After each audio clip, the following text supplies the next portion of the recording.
సమైక్య ఆంధ్రప్రదేశ్లో 9.5 సంవత్సరాల ముఖ్యమంత్రి, 10 సంవత్సరాల అపోజిషన్ లీడర్ని, ఇక్కడ మళ్ళీ రెండోసారి ముఖ్యమంత్రి. ఈ గౌరవం ఎవ్వరికి రాలేదు. ఆ గౌరవాన్ని మీరు ఇవ్వగలిగారు. ఈరోజు నేను ఒకటే మీ అందరికీ శాశ్వతంగా తెలుగు జాతికి నేను రుణపడి ఉంటాను. ఇంకొక విషయం కూడా మీరు గుర్తుపెట్టుకోవాలి. ఒకప్పుడు తెలుగు జాతి వివిధ ప్రాంతాల్లో ఉంది.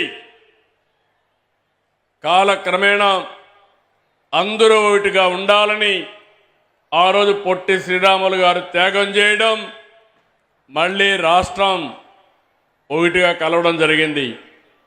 తెలుగు జాతి అనేక సందర్భాల్లో కలిసి ఉన్నాం, కొన్ని సందర్భాల్లో విడిపోయాం.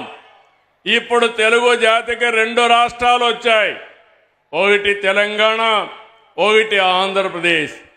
మీ అందరూ ఈ సందర్భంగా ఒకటి గుర్తుపెట్టుకోవాల్సిన అవసరం ఉంది.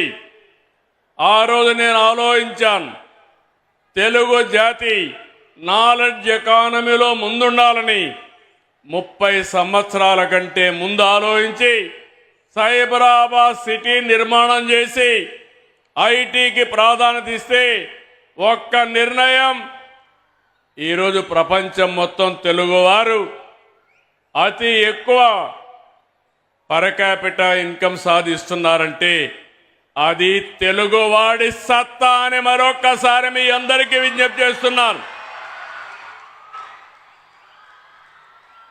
ఈరోజు దానికంటే మించిన అవకాశాలు మనకు వచ్చాయి. ఆర్థిక సంస్కరణలు ప్రవేశపెట్టిన వ్యక్తి పివి నరసింహరావు అయితే 1995లో భారతదేశం, అందులో తెలుగు జాతి అందిపుచ్చుకున్న ఆయుధం ఇన్ఫర్మేషన్ టెక్నాలజీ. ఈరోజు మూడోది మీరు ఒకసారి చూస్తే, ఈరోజు మొత్తం భారతదేశానికి ఒక అవకాశం, అదే యువ భారతదేశం. యువకులు ఎక్కువ ఉండే దేశం ప్రపంచంలో భారతదేశం. ఇది 47 వరకు ఉంటుంది. అన్ని దేశాలు జనాభా తగ్గిపోతా ఉంది, వయసు మీరిన వాళ్ళు పెరుగుతున్నారు. కానీ భారతదేశానికి మాత్రం అడ్వాంటేజ్ ఉంటుంది. 4వ విషయం మీరు చూస్తే, ఒక సమర్థవంతమైన నాయకుడు, right time, right leader, right place, that is Narendra Modi.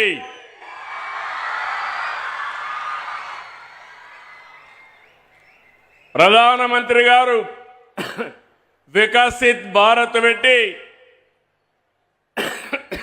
2047కి భారతదేశాన్ని నెంబర్ 1 స్థానంలో చేర్చాలని, ప్రపంచమంతా భారతీయులు నెంబర్ 1గా ఉండాలని ఆయన కోరిక. నేను దానికి పూర్తిగా మద్దతిస్తూనే ప్రపంచం మొత్తం అత్యంత శక్తివంతమైన జాతిగా తెలుగు జాతి ఉండాలనేది నా సంకల్పం. ఇది అసాధ్యం కాదు, ఇది సాధ్యం. ఇది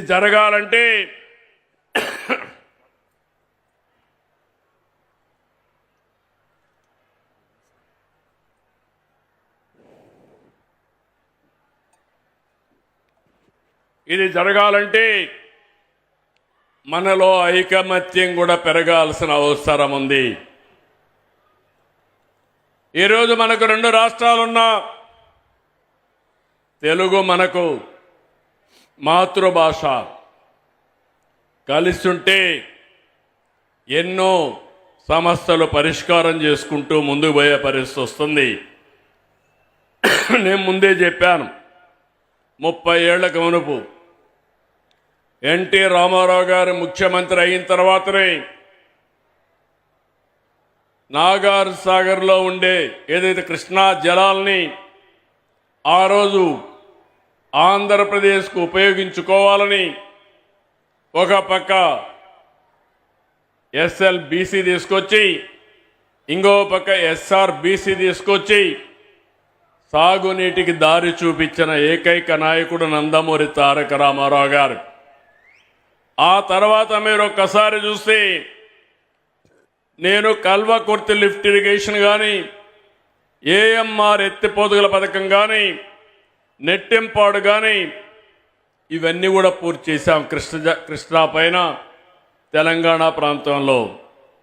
ఇంకో పక్క కృష్ణా డెల్టా మోడర్నైజేషన్ పేరుతో 20 టీఎంసీ నీళ్లు పొదుపు చేసి ఆ నీటిని తెలంగాణకు కేటాయించి భీమా లిఫ్ట్ ఇరిగేషన్ కూడా పూర్తి చేశాం.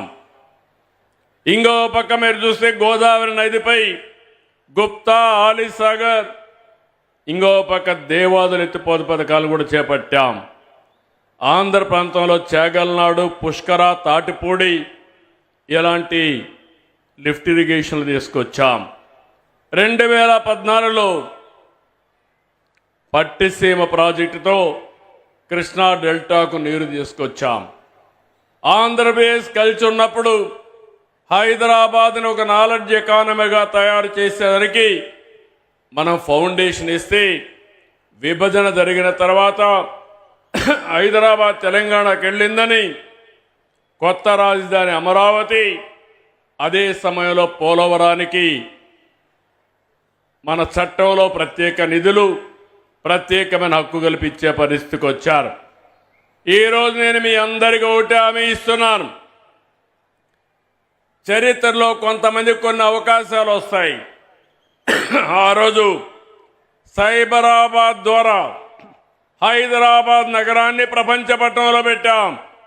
ఈరోజు అమరావతి మళ్లీ కట్టి, అమరావతి దేవతల రాజధాని, అమరావతి ప్రజా రాజధాని ఈ అమరావతి.